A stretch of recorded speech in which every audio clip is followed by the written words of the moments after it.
Hi, Lochlan. How are you, man? I'm really good, Ian. How are you? Yeah, good. Thanks for asking. Good, thank you. And thanks for taking time out, by the way, to have this chin wag on a Wednesday morning. So thank you. Yeah, pleasure. Okay, and while we're chatting, is of course you've got an EP coming out very shortly. Um, your second EP in regards to that. You've got a few people on there as well, hmm a few famous people. It's been a bit of a year for you. Like, I mean, since the last EP, you dropped the single. You've been touring quite heavily as well. Um, you've got some other shows coming up very shortly as well. When do you take a moment for a breather? Um, I don't know, at the end of each day, I suppose.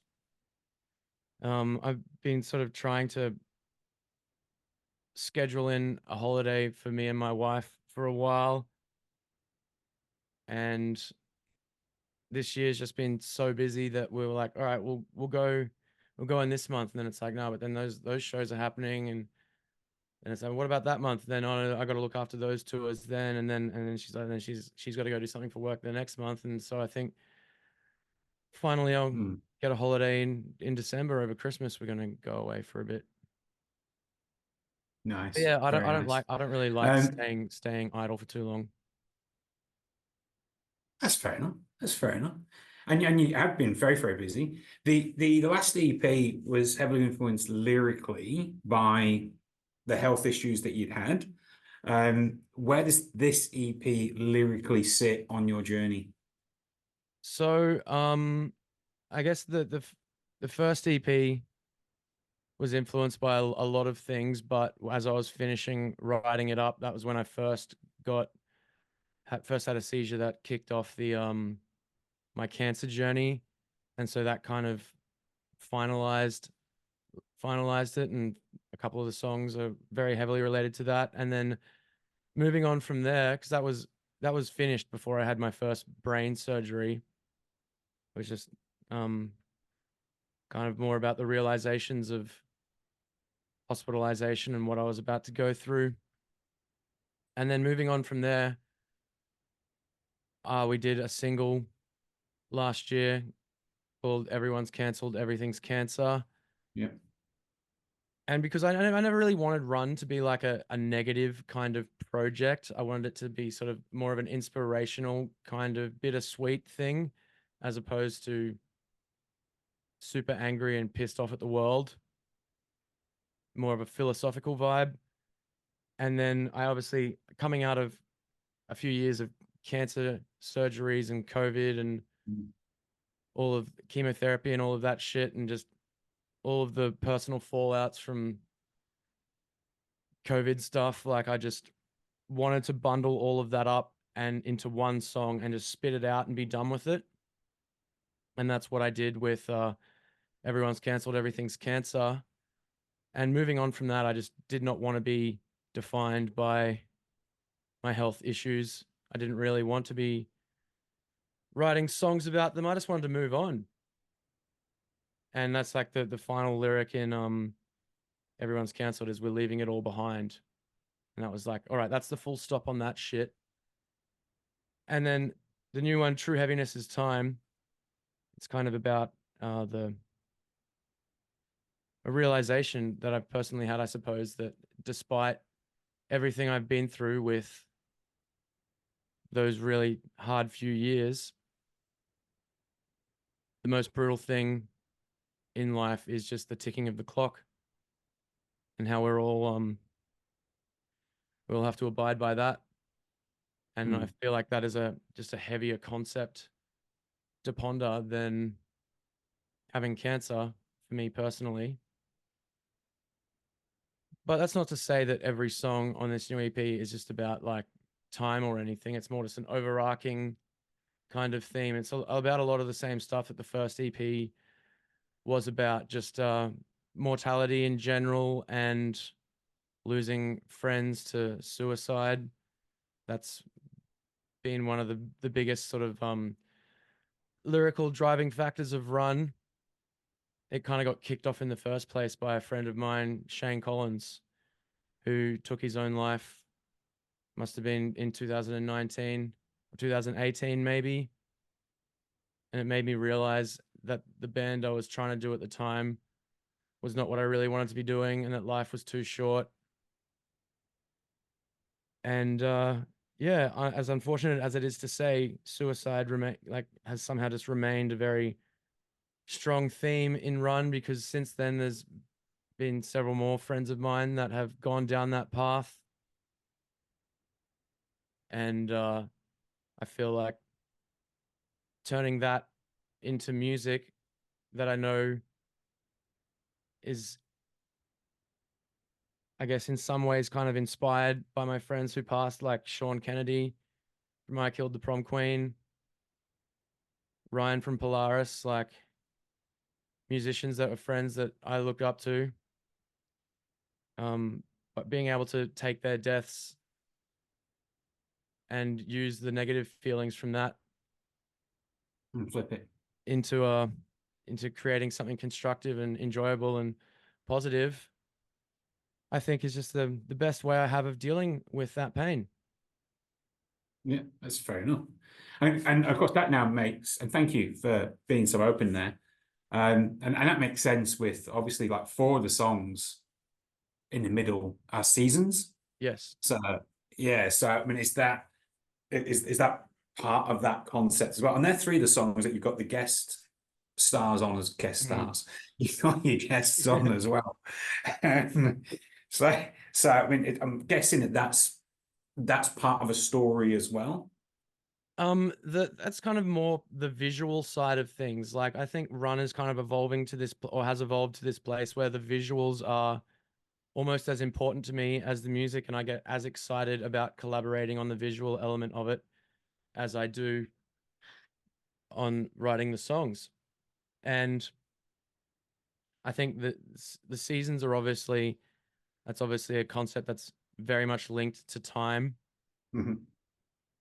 And I think the seasonal imagery gives you a lot to play with in terms of colors and just the vibrant visuals of the band.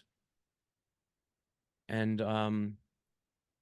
because I don't really think that the seasons themselves reflect lyrically in the songs. I think there's we've kind of arranged it a little bit, because we started writing the songs and it wasn't like this one's going to be, or like we're going to write a song that sounds like spring. Yeah. But when we had sort of written the songs and we're starting to piece it all together, it was like, okay, this winter, like winter's obviously the darkest sounding song. It's got the most blast beats. That sounds like the winter song. Autumn is like getting a bit colder tonally as it approaches winter. Summer's got the big melodic bright chorus, and spring just has that burst of fresh energy. And that kind of made sense. And I just had this image in my mind of this intergalactic sundial, which is what the cover art is. Yeah, saw And that. I thought splitting that up into the 4 seasons just made sense in my mind. And I've kind of layered it up with a bunch of other sort of concepts on top of that, in terms of it all having their own colors and their own constellations and astrological symbols attached to it. And which is, I don't know, it's just, I find it really fun and satisfying to just get really deep and over the top with all these conceptual visual ideas and just build it up and keep building. And the first EP, For You Never Find Peace Within Your Quiet, I don't know if you're familiar with the artwork to that, but Yeah. it starts off with like, because it kind of slowly reveals itself as like the full piece. Starts off with this little green tree and goes through the landscape and the different colors until it kind of finally gets to outer space. And then this EP is like, it's in outer space now, looking back down at that landscape, and turns out that landscape was the sundial the whole time. And with the seasons, as we sort of drip fed the singles will have their own cover art, and that's just like that's all from a different perspective on the sundial itself, and you don't really see what it fully is until you get to the front cover. Is this I mean, obviously there's great thought in what you do, that it's not just hey, here's lyrics or here's music. There's obviously great thought, and then how it's visually represented to everybody as well. Is that part of then a bigger process that you're thinking? Like this is only one step, and there's going to be other steps. Yes. I think Run is kind of always just going to be the same concept, just getting bigger. And I've only sort of recently, I think, figured out how to verbalize that. But I think it is just an ever expanding thing that, like, musically is kind of going to be the same concept over and over, just trying to nail it more and more each time. And I think simultaneously, I'm sort of building a little visual universe that exists alongside the band. And I can't say for certain what the next release will be, but I do have a concept that because my concepts have sort of changed and evolved many times throughout the process of writing the songs. But currently, the idea is that we're going to get further and further back into like the solar system. Mhm. And I'm drafting a concept for an album at the moment that is based around all of the different planets in the solar system and all of the different like sins of humanity. Okay. And yeah, and I don't really know where it would go from there, but I'm sure I'd come up with something to just kind of keep expanding, getting bigger and bigger, getting further and further back. Well, that kind of makes sense if you did bring it together, because my limited knowledge of Greek philosophy is they were named after the planets, their gods as well. Like Mars is war, Venus is don't know what you would call that, but obviously that's there's them sort of elements. And so I don't know Yep. how you piece that together, but it makes sense. Yeah, The I don't know why, but I think I was sort of thinking I'm not religious. In fact, I'm not a fan of it at all, but I think it has a lot of cool sort of imagery and concepts that strongly relate to humanity. So I was kind of looking at it through a bit of a biblical lens with the Catholic sins and all of that kind of stuff. Mm. But Yeah, yeah, we'll cool, see where it goes. cool. Thank you for that. The you just finished touring with I can never pronounce them. Is it Svalbard? Svalbard. And there you go. Thank you. And you did Amity earlier this year. EP launches a little bit after the EP comes out, so I'm led to believe. Yep. And then you're actually over here in Adelaide, because I'm in Adelaide, and then you're over here in August as well. Yep. Are you finding that the concepts, because obviously the concepts and the arts that you go and create, are you finding that you're being able to refine that really well on stage when you're playing all these shows? Um, I think our stage show is pretty locked in these days. We're very to very tight, I think, if I can be humble for a moment. Um, going on tour for 5 weeks and playing sold out Amity Affliction shows. We'll do that to a band, but we've all been playing in bands for our entire adult lives, so we're all very experienced musicians. And but I would love to have the budget to be able to bring some of those visuals more into the live show, but it's just not really within the realm of possibility right now. Yeah. All we really have is just like a banner with our logo, and sometimes if there's someone doing lights, we'll ask to have things set to a certain color or shift through different colors for the songs. But now that you've mentioned it and you've got my brain ticking on it, we probably will do something like that for some of these EP launch shows, or at least the actual EP launch show. Yeah. And we've got a whole bunch of like random bits and pieces kind of coming up. It's not really a tour for this. It's just like we've got a Melbourne launch show, and then we go to Brisbane for Cold Day and B&E with 50 Lions and Justice for the Damned and a whole bunch of other bands. And then we go to Adelaide for the Southwest Death Fest, I think it's called, or the Southern Death Yeah. Fest. Southern Death Fest, yeah. And then we go up to it's not announced yet, but we go up to Sydney to play a show with Psychroptic. And then we're doing Wollongong with Flaming Wreckage. And then that'll be it for a while. Be taking some time to kind of regroup and figure out the next steps from there after that. Cool. I've got to ask, like, because two of your guests, so you got Joel, John, and Sophie. Two of them, they or their bands have been in the news recently. Yep. For whatever reasons. I mean, how does and obviously you know these guys. I mean, how does that impact you? How do you feel about what's going on with both of them? I'm really sad for Amity at the moment.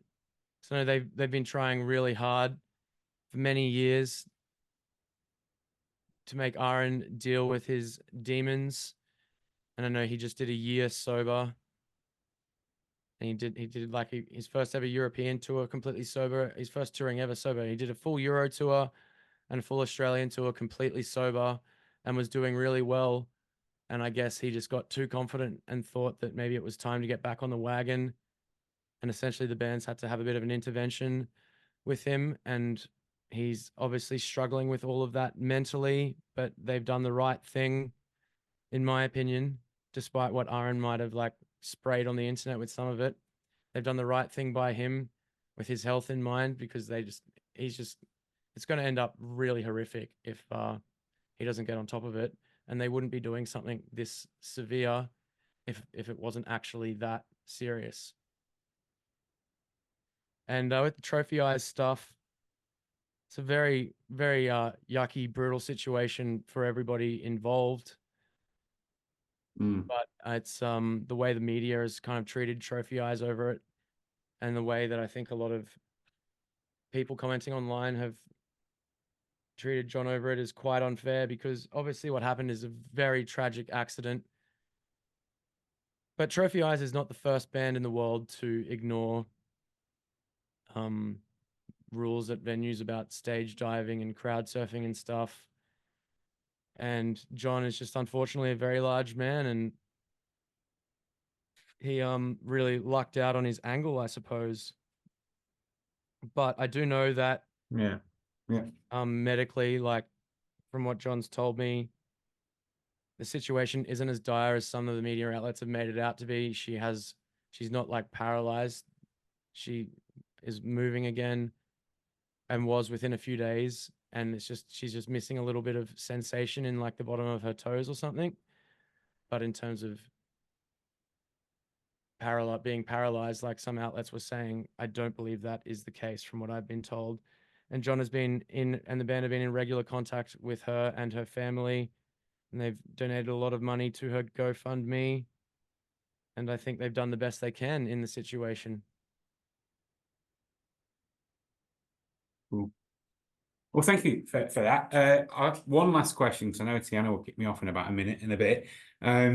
Obviously, it's a surprise release date, so we can't do anything until the release date, which is fair enough. But why just all of a sudden drop it out of the blue?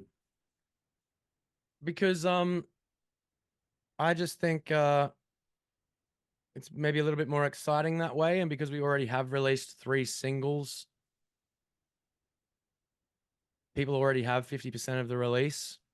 And if we were to announce it and then have like a big pre-order period and a big promo period or whatever, like that's just kind of a bit samey to me and a bit boring. And we're still going to have like pre-orders for vinyl and some new merch and stuff, but that's sort of coming after, because it's going to take a while for the vinyl to get here anyway. And I think the way that the artwork slowly sort of reveals the bigger picture, it's kind of cool just to sort of have drip fed this thing, and then all of a sudden, bang, here's the full picture. It's certainly a bit different. Yeah. I'll give you that. It's certainly a bit different. And that makes sense, because a lot of bands, especially now in the digital world, are trying to find, a way in, something that's different and changes a few things. Well, I'm only supposed to have 20 minutes, and that is bang on 20 minutes. So I'll see you here probably in August when you're over here for the show. We'll get this up. We can't do anything until the 3rd of June, so we're well aware of that. And look, I wish you the best of luck in the release of the EP. And see you soon, man. Thank you so much, Ian. I'll see you in Adelaide.